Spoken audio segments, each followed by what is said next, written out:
नमस्कार मेरे प्यारे प्यारे बच्चों, आपका एक बार फिर से स्वागत है आपके खुद के channel project Y online classes में। और आज की इस वीडियो में हम समझेंगे कि केमिकल इक्वेशन को किस तरह से बैलेंस करना है। अब कुछ बच्चों के तो मन में चल रहा होगा, सर जी हम तो केमिकल इक्वेशन लास्ट टाइम सीख तो गए, लास्ट वाली जो वीडियो है उसमें हम सीख गए केमिकल इक्वेशन कैसे बनानी है। तो मैं कहा केमिकल इक्वेशन तो बना ली, लेकिन क्या उसे बैलेंस करना सीख पाए? तो सर आंसर है नहीं। अब आपके मन में एक क्वेश्चन आ रहा होगा, सर बैलेंस करना क्यों है? पहली बात तो एक का आंसर तो यह है कि बेटा बैलेंस इसलिए करनी है क्योंकि लॉ ऑफ कंजर्वेशन मास जैसी है कोई चीज है, वो कहती है भाई कि मास ना तो खत्म होता और ना नया बनता किसी भी केमिकल रिएक्शन में। Mass neither be created nor be destroyed in a chemical reaction, ऐसा बताता है लॉ ऑफ कंजर्वेशन ऑफ मास या द्रव्यमान का संरक्षण नियम। और दूसरा क्या है कि भाई क्यों करना है? तो भैया करना इसलिए है क्योंकि आपके एग्जाम में, चाहे वो बोर्ड हो चाहे प्री बोर्ड हो, हर बार बैलेंसिंग से क्वेश्चन पूछता है। आपको पेपर देना है और नंबर लेने हैं तो आपको करना पड़ेगा। अब दूसरा क्वेश्चन कि सर ये कैसे होगा? तो बेटा वो कैसे होगा इसीलिए तो ये वीडियो बन रही है, इस वीडियो में बता दूंगा कैसे होगा। तो आइए देख लेते हैं क्या है। तो आपको दिखाई दे रहा होगा भैया ये कांटा क्या है? ये वो धर्म का कांटा है जिसकी वजह से आपको बचपन से डरा जाता है भैया पाप और पुण्य करो, क्योंकि ऊपर जाके हिसाब होना है, सबका हिसाब होगा, तराजू पे तुलेगा किसने ज्यादा पाप करे किसने ज्यादा पुण्य करे, तो ऐसा कुछ। तो कुल मिलाकर अगर मैं समझूं तो भाई ये तराजू है ना, ये तराजू इसलिए बनाया जाता है कि बराबर चीजों को दिया जा सके। अगर एक तरफ अगर आपके जो बाट है ना वजन के, वो रख दिया जाए, एक तरफ सामान रख दिया जाए और बराबर तोल के दे दिया जाए तो बराबर। अब तो आजकल तो यूज नहीं हो रहे हैं, लेकिन पुराने टाइम में ऐसे बराबर किया जाता था। आजकल तो इलेक्ट्रॉनिक कांटे आ गए है ना, लेकिन पुराने टाइम में ऐसे यूज होते थे। तो अब बात आती है कि सर ये कांटे से अगर हम इसके बारे में बात करें केमिकल रिएक्शन की, तो यहां पर क्या बराबर करना होता है? यहां पर करने होते हैं भाई साहब एटम्स। अब केमिकल रिएक्शन में दो चीजें होती है, एक तो जो पार्टिसिपेट करती है जिस रिएक्शन में उन्हें हम बोलते हैं रिएक्टेंट या अभिकारक, और एक जो बनने के बाद जो नया प्रोडक्ट निकलता है उसे हम बोलते हैं क्या? प्रोडक्ट, या फिर बोलते हैं उत्पाद। तो इन दोनों में कुछ एलिमेंट्स यूज होते हैं, केमिकल एलिमेंट्स यूज होते हैं, उन केमिकल एलिमेंट्स में कुछ एटम्स होते हैं। अब दोनों की संख्या बराबर होनी चाहिए। क्यों? क्योंकि भाई साहब लॉ ऑफ कंजर्वेशन ऑफ मास ने यह कह दिया था कि भैया इसके अकॉर्डिंग कि भैया कभी भी मास ना तो बनता ना खत्म होता। जब खत्म नहीं होता और बनता नहीं है तो जाएगा कहां? जितना शुरू में था उतना लास्ट में होना चाहिए। शुरू में मतलब रिएक्टेंट में और लास्ट में प्रोडक्ट में, दोनों में मास बराबर होना चाहिए था। तो कुल मिलाकर बैलेंसिंग का मतलब है बराबर। अब इसे बराबर कैसे करेंगे? पहले तो उससे पहले कुछ करें, पहले देख लेते हैं कि आप एक किताबी लैंग्वेज को समझ लेते हैं कि what do we need to balance chemical equations. सबसे पहले तो ये जरूरत है भाई, क्या जरूरत आन पड़ी कि केमिकल इक्वेशन को बैलेंस करना है। तो उसके लिए एक chemical equation must be balance to obey the law of conservation of mass. भैया केमिकल इक्वेशन को एक लॉ फॉलो करना पड़ेगा, और वो क्या है? वो है लॉ ऑफ कंजर्वेशन ऑफ मास, द्रव्यमान का संरक्षण नियम। और वो क्या कहता है? Which states that mass is neither created nor destroyed in a chemical reaction. किसी भी रासायनिक अभिक्रिया में ना तो द्रव्यमान खत्म होता है ना बनता है। This means the total number of atom of each element must be the same on both the reactant and products sides of the equation. तो अभी हमने जो बात की है बिल्कुल वही है कि भैया जब अगर खत्म ही नहीं होता बनता नहीं है तो दोनों साइड के, रिएक्टेंट साइड और प्रोडक्ट साइड के जो एलिमेंट्स के अंदर जो एटम्स हैं उनकी संख्या तो बराबर होनी चाहिए ना। बस इतनी सी बात है। तो अब बात आती है सर ये चीज दी किसने? क्योंकि अगर ये जिसने भी दी होगी ना भाई, उसने सिर में दर्द हमारे भी कर रखा है और तुम्हारे भी। हमारे इसलिए कर रखा है कि हमें पढ़ाना पड़ रहा है, और तुम्हारे इसलिए कर रखा है कि तुम्हें पढ़ना पड़ रहा है। तो भैया इनको देने के लिए तो हम कह सकते हैं किनको श्रेय जाता है? एंटोनी लेवोइजर।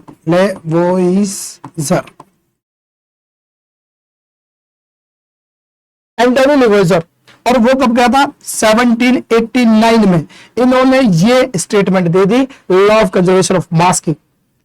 अच्छा हिंदी में क्या बोलते हैं? तो एक बार हिंदी में लिख दे। हिंदी में जो बोलते हैं वो क्या कहते हैं? इसे बोलते हैं द्रव्यमान का संरक्षण नियम। ठीक है भाई, ये चलो भाई, अगर इसी हिसाब से लॉ ऑफ कंजर्वेशन ऑफ मास के अकॉर्डिंग जो हमारी केमिकल रिएक्शन की इक्वेशन बनेंगी वो बनेंगी दो। कैसे? एक तो वो इक्वेशन बनेंगी भाई जिनमें एटम्स दोनों साइड, रिएक्टेंट साइड और प्रोडक्ट साइड, अगर एटम का नंबर बराबर है उसे हम बोलेंगे बैलेंस्ड इक्वेशन। क्योंकि बैलेंस का मतलब क्या हुआ? अब दोनों सब बैलेंस है ना, इसलिए तो बैलेंस है, इस बैलेंस इक्वेशन बोलेंगे। और इस बैलेंस इक्वेशन को हिंदी में क्या बोलते हैं? तो भाई हम हिंदी में बोलते हैं इसे संतुलित संतुलित रासायनिक संतुलित रासायनिक समीकरण। ठीक है, और जिन इक्वेशंस में अगर ये नंबर्स जो एटम का नंबर है बराबर ना हो रिएक्टेंट साइड और प्रोडक्ट साइड में, उनको हम बोलेंगे अनबैलेंस्ड केमिकल इक्वेशन। और इसका एक और नाम है भाई, एक नाम और है इसका, वो क्या है? उसे हम बोलते हैं skeletal skeletal chemical equation equation. ठीक है, और अगर हिंदी में बात करें तो हिंदी में बोलते हैं संतुलित है तो असंतुलित हो जाएगा।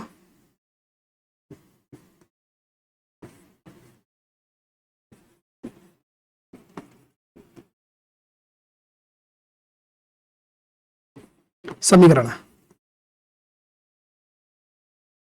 ठीक है भाई, समीकरण।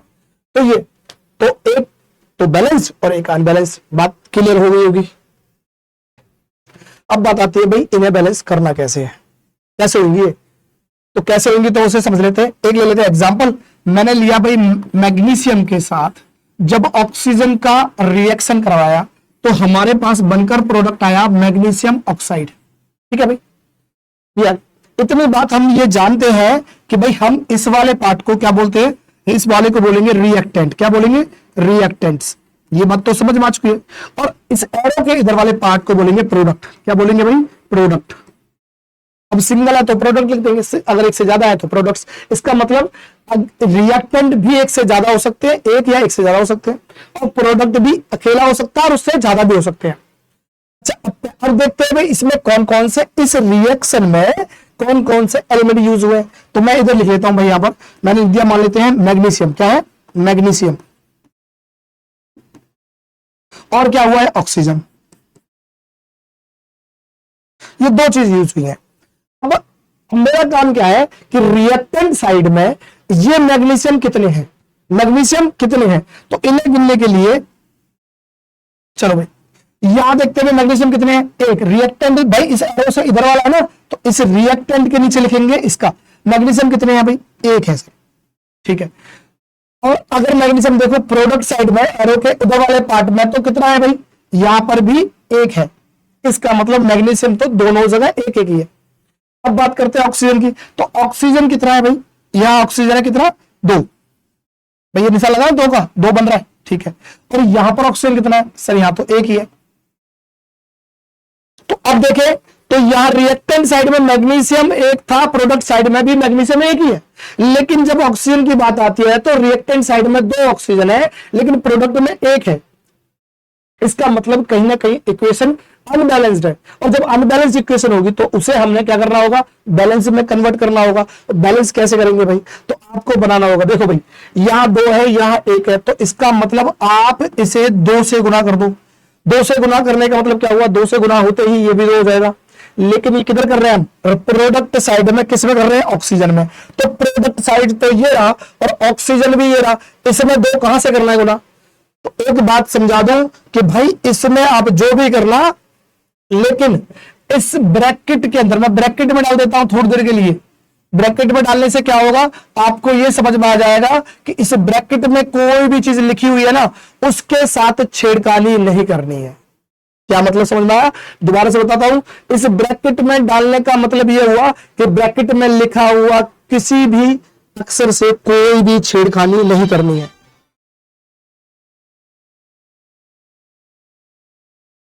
ठीक है भाई,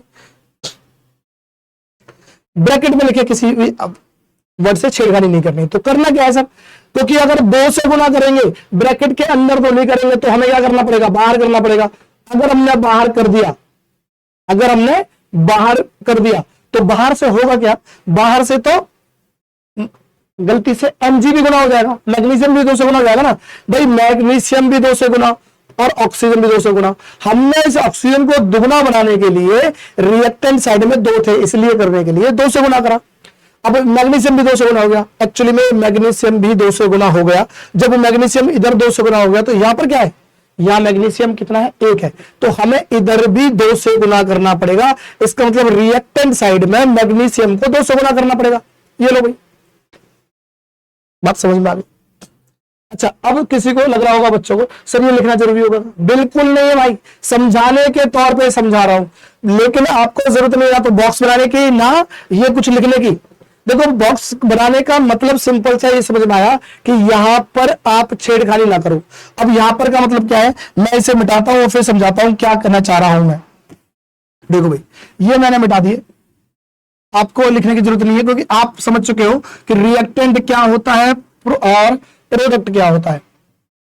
ठीक, अच्छा अब बात ये आती है कि सर जी हम किसके लिए मना कर रहे हैं। तो ये छुटका वाला 2 जो कि पैरों में पड़ा है ऑक्सीजन के, और एक ये वाला 2 जो कि बाहर है, इनमें क्या फर्क है। अब यहां 2 है तो क्योंकि बैलेंस करने के लिए 2 यूज कराए, अगर कहीं पे 3 पे होगा 4 पे होगा, इसका मतलब इसका कॉफिशिएंट क्या होगा, इसका कॉफिशिएंट मतलब कि जिस नंबर के आगे लिखा जाता है बाहर। अब इनके बारे में कैसे समझे, तो अगर हम समझे इस छोटे वाले को, इसे बोलते हैं हम सबस्क्रिप्ट। क्या बोलते हैं, सबस्क्रिप्ट, सबस्क्रिप्ट। इसे क्या बोलते हैं, तो सबसे पहले हम इसे बोलते हैं स्टाइकियोमेट्रिक कोफिशिएंट, स्टाइकियोमेट्रिक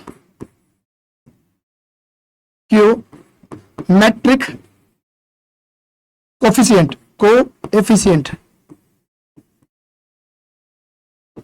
ठीक है भाई, इससे स्टाइकोमेट्रिक कोफिशिएंट बोलते हैं और इसे बोलते हैं हम क्या, सबस्क्रिप्ट।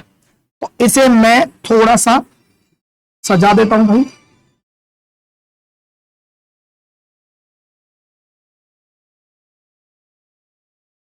अब बात क्या समझनी है, स्टाइकोमेट्रिक कोफिशिएंट को बैलेंस करते समय हम यूज कर सकते हैं, लेकिन जो सबस्क्रिप्ट है ना भाई, इसके साथ कोई भी छेड़खानी नहीं होनी चाहिए। आप ये समझ ले, जो छोटा लिखा होता है ना उनके साथ छेड़खानी नहीं करनी है, इस बंदे के साथ कोई छेड़खानी नहीं करेगा भाई, क्योंकि ये आता है किसके साथ, सिक्योरिटी में। जो बॉक्स बनाया ना, ये बॉक्स मान लो सिक्योरिटी है, ये सिक्योरिटी में आते हैं भाई, इनके साथ कोई छेड़खानी नहीं करनी है। जो भी करना है स्टाइकोमेट्रिक कोफिशिएंट के साथ करना है, तो वो लगाना पड़ेगा आपको। वो किस लिए लगाना पड़ता है, क्योंकि हमें बताना है कि भाई अच्छा ये क्या था, ये नंबर बता रहा था कि एक एलिमेंट में कितने सारे एटम हैं, और ये क्या बता रहा है, ये मॉलिक्यूल में, ये जो बता रहा है मॉलिक्यूल का नंबर कि भाई ये Mg है, कितने मॉलिक्यूल हैं, 2 हैं। तो मॉलिक्यूल का नंबर या मोल का नंबर बताने के लिए यूज होता है स्टाइकोमेट्रिक कोफिशिएंट, और अगर किसी एलिमेंट में एटम का नंबर बताने के लिए होता है सबस्क्रिप्ट। इतनी बात समझ में आ गई। अब देख लेते हैं कुछ क्वेश्चंस। क्या है भाई, लेट्स प्रैक्टिस करनी, बड़ी सावधानी से, गलती ना हो जाए। देखो लड़की देख रहे हो ना, बड़ी सावधानी से चल रही है, गिर भी सकती है अगर थोड़ा सा ध्यान इधर उधर गया, तो आप भी ध्यान से करना, क्योंकि थोड़ा सा इधर उधर हो गया तो गलती नहीं हो सकती है। अच्छा आराम से करते हैं। अब हमें इतनी बात समझ में आ चुकी है सर जी कि एक होता है रिएक्टेंट, एक होता है प्रोडक्ट। रिएक्टेंट में पता करना है कितने एटम्स है, उतने एटम हमारे पास क्या होने चाहिए, प्रोडक्ट में होने चाहिए। ये क्यों होने चाहिए, क्योंकि ऐसा लॉ ऑफ कंजर्वेशन ऑफ मास कहता है। वो कहता है भैया जब कोई खत्म ही नहीं हुआ और कोई नया नहीं बना तो जाएगा कहां, तुम्हारे पास ही होने चाहिए ना, दोनों के पास। ठीक है, ये मेरे पास रिएक्टेंट है, ये मेरे पास प्रोडक्ट है। तो रिएक्टेंट में देखता हूं, पहले बात करता हूं हाइड्रोजन से। भाई साहब हाइड्रोजन जी आप बताओ आपके पास कितने एटम है, तो मेरे पास 2। कितने हैं, 2। क्यों, क्योंकि हमें सबस्क्रिप्ट बताएगा। ये देखो सबस्क्रिप्ट छोटा लिखा है ना, ये 2 हाइड्रोजन है। अच्छा अब चलते हैं प्रोडक्ट के पास। प्रोडक्ट जी हाइड्रोजन बताओ भाई कितने हैं, 2 हैं। तो हाइड्रोजन रिएक्टेंट पे भी 2, प्रोडक्ट पे भी 2। ठीक है जी। अब बात आती है ऑक्सीजन पे। सर ऑक्सीजन साहब रिएक्टेंट के ऑक्सीजन से पूछ रहा हूं, सर कितने हैं, कितने आपके पास एटम है, सर 2 हैं। अच्छा अब प्रोडक्ट से पूछेंगे भाई आपके पास कितने एटम है, देखेंगे तो 1, क्योंकि कोई भी नंबर इसके साथ नहीं लगा है, कोई भी सबस्क्रिप्ट इसके साथ नहीं लगा है। तो अब क्या करना है भाई, यहां पर ऑक्सीजन 2 है, यहां 1 है। अब 1 है तो 1 को 2 बनाने के लिए क्या करेंगे भाई, 2 लिखेंगे। 2 कहां लिखेंगे, स्टाइकोमेट्रिक कोफिशिएंट में लिखेंगे। इसका कोफिशिएंट कहां है, ये रहा, यहां लिख देता हूं भाई 2। कलर चेंज कर लेते हैं, चलो कलर लेते हैं इस बार, चलो ये लेते हैं, तो मैंने लिख दिया यहां 2, ठीक है। अब देखते हैं, एक बार चेक करते हैं भाई, हाइड्रोजन कितने हो गए, 2 और 2 4, क्या है 2 और 2 4, 2 ये रहा 2 ये रहा, 4 गुणा कर देंगे आपस में, हाइड्रोजन 4 हो गए। ऑक्सीजन 2 की गुणा करेंगे इस एक ऑक्सीजन से, तो 2, तो इसका मतलब अब प्रोडक्ट में ऑक्सीजन है 2 पर हाइड्रोजन हो गए 4। हाइड्रोजन यहां देखते हैं कितने भाई, हाइड्रोजन हो गए 4, तो 2 तो है, किस नंबर से गुणा कर दूं सर, 2 से गुणा कर दूं। मैं लगा क्या रहा हूं, स्टाइकोमेट्रिक कोफिशिएंट, यहां भी क्या लगा है, स्टाइकोमेट्रिक कोफिशिएंट। मैंने सबस्क्रिप्ट के साथ कोई छेड़खानी नहीं करी, बस ये ध्यान रखना। अब देखते हैं एक बार भैया, अब आपके पास कितने हो गए हाइड्रोजन, सर 2 दूनी 4 हो गए जी। आपके बताओ भाई कितने हाइड्रोजन है, 2 और 2 4 हो गए जी। ऑक्सीजन बताओ भाई, जैसे 2 हो गए, इधर ऑक्सीजन बताओ 2 हो गए, तो इसका मतलब ये केमिकल रिएक्शन कंप्लीट हो गई है, बैलेंस्ड हो गई है। अब नीचे देख लेते हैं भैया, यहां दिखाओ रिएक्टेंट साइड, ये है मेरे पास, क्या है रिएक्टेंट साइड, ये रिएक्टेंट साइड है, ये मेरे पास प्रोडक्ट है। अब देखते हैं भाई, अच्छा रिएक्टेंट साइड से कार्बन बताओ भाई, कार्बन क्या है, कार्बन ये रहा भाई, यहां पर 1 है। प्रोडक्ट साइड में कार्बन कितना है भाई, ये रहा 1 है। चलो जी, हम देखते हैं भाई क्या, हाइड्रोजन, हाइड्रोजन कितना है भाई, यहां पर हाइड्रोजन है 4। इधर देखते हैं हाइड्रोजन कितना है भाई, इधर है 2, इधर 4 इधर 2, नाइंसाफी नहीं चलेगी, बराबर करना पड़ेगा। 4 है 2 है, किस नंबर से मल्टीप्लाई करना पड़ेगा 4 बनाने के लिए, 2 से। मैंने ये 2 से गुना कर दिया। मैंने फिर देखना, ध्यान देना, इन छोटे वाले ना, छोटे वाले इन अक्षरों को छेड़ना नहीं है, इनसे कोई बात नहीं करनी है। आपने जो करना है बाहर, 2 दूनी 4, हाइड्रोजन भी 4 हो गया, लेकिन साथ में ऑक्सीजन कितने हो गए 2, या ऑक्सीजन कितने हैं 2। बात समझ में आई, फिर से देखते हैं भाई, मैं लिखता हूं यहां पर 3 चीज लिख देता हूं। क्या क्या चीज है हमारे पास, कार्बन, क्या है हाइड्रोजन, और क्या है ऑक्सीजन। इस रिएक्शन में कार्बन हाइड्रोजन और ऑक्सीजन है ना, तो इनमें देखते हैं, कार्बन चेक करते हैं, कार्बन इस वाले हिस्से में 1 है, इधर हिस्से में भी 1 है, तो कार्बन तो बैलेंस्ड। हाइड्रोजन देखते हैं, हाइड्रोजन कितने भाई 4 है, इधर देखते हैं हाइड्रोजन कितने हैं 2 और 2 4, तो हाइड्रोजन भी बैलेंस्ड। अब ऑक्सीजन देखते हैं, ऑक्सीजन कितने भाई, यहां ऑक्सीजन है 2, और यहां कितने हो गए, ध्यान देना, ये 2 ये रहे, और 2 दूनी ये रहे, 2 ये रहे और 2 ये रहे, तो 2 और 2 कितने हो गए ऑक्सीजन, 4 हो गए भाई। अगर ये 4 है तो इधर भी 4 होने चाहिए, 4 है क्या, नहीं है। अगर नहीं है तो भाई आपने करना पड़ेगा इसे 4, क्या हो गया ऑक्सीजन 2 दूनी 4। अब ऑक्सीजन भी बैलेंस हो गए, इसका मतलब आपकी इक्वेशन अब जाके बैलेंस हुई है। डन, चलो करते हैं और देख लेते हैं। देखो बड़े आराम से करो, थोड़ी सी अगर वीडियो बड़ी भी जाए कोई दिक्कत नहीं है, समझ लो एक बार। अगर एक बार समझ में आ गया फिर आप ऐसे चुटकियों में करोगे। मैं बता दूं 3 मेथड कराऊंगा मैं आपको, एक मेथड नहीं कराऊंगा, 3 मेथड। इस वाली वीडियो में कराऊंगा आपको हिट एंड ट्रायल या ट्रायल एंड एरर के नाम से जानते हैं इस मेथड को, जो आपकी एनसीईआरटी में गिवन है। इसके बाद मैं कराऊंगा एल्जेब्रिक मेथड, और उसके बाद कराऊंगा कि भाई जो पॉलीएटॉमिक आयंस है उन्हें बैलेंस करके भी केमिकल इक्वेशन को बैलेंस किया जा सकता है। तो तीनों मेथड करा दूंगा, जो आपको अच्छा लगे उसे यूज करना। लेकिन किसी इक्वेशन बहुत आसान होती है उसमें ये काम आते हैं, पर कोई कोई इक्वेशन बहुत टफ होती है जहां पर इससे बात तो नहीं बनती। तो इसका मतलब आपको तीनों मेथडों को यूज में लेकर देख लेना है कि किस मेथड से कौन सा वाला क्वेश्चन जल्दी बैलेंस होता है, उसे यूज करेंगे। ठीक है भाई। अच्छा अब यहां देख लेते हैं भाई, कैसे करते हैं भाई। इधर क्या है, रिएक्टेंट साइड में पूछते हैं कौन कौन है भाई, रिएक्टेंट साइड में कौन कौन आ रखा है, हाजिर लगाओ भाई। जिंक आया है, हाँ जी आया है जी। क्या है, हाइड्रोजन आ रखा है जी, आ रखा है जी। और कैल्शियम आ रखा है, वो क्लोरीन आ रखा है जी, है जी। तो जिंक हाइड्रोजन क्लोरीन इधर है, जिंक क्लोरीन हाइड्रोजन इधर है, कोई दिक्कत नहीं है। 3 बंदे आ रखे। अब देखने कितने कितने आ रखे हैं बंदे। रिएक्टेंट साइड से कितने भाई, जिंक 1 है जी। इधर बताओ भाई कितने है, जिंक 1 है जी। ठीक है, अभी जिंक से कोई बात नहीं करते, जिंक अभी बराबर है फिलहाल। हम देखते हैं भाई किसको, क्लोरीन को देख लेते हैं भाई। क्लोरीन कितने है रिएक्टेंट में, 1 है जी। और क्लोरीन देखते थे कितने है भाई, 2 है जी क्लोरीन। तो क्लोरीन 2 है इधर प्रोडक्ट साइड में, इधर कितने हैं 1 है जी। तो इसे बनाने के लिए 2 मैंने क्या कर दिया, 2 लगा दिया, अब देखो 2 क्लोरीन हो गई, तो क्लोरीन तो हो गया बैलेंस्ड, ये लो भाई क्लोरीन बैलेंस हो गया। अब जिंक भी बैलेंस है, अब बनाना हाइड्रोजन को बैलेंस करना है। हाइड्रोजन कितने है जी यहाँ पर, 2 है। अब बताओ जी 2 हो गए सर, हो गए, तो भैया ये हाइड्रोजन भी बैलेंस और ये हो गई आपकी इक्वेशन बैलेंस्ड। ठीक है, समझाने में थोड़ा सा टाइम लग सकता है, लेकिन समझने के बाद बहुत मजा आ जाएगा भाई। याद रख लेते हैं भैया इक्वेशन। अच्छा, ये जो इक्वेशन है ना, कैसे बनी कैसे नहीं बनी, इस पर हम बात ही नहीं कर रहे, क्योंकि इनके लिए हम तो बहुत समझाए, अभी तो बहुत सारी वीडियोस बनी है ना भाई, बहुत सारे कॉन्सेप्ट है कि भाई ये कब यूज होकर क्या बनेगा क्या नहीं बनेगा, इस पर कोई चर्चा नहीं कर रहे।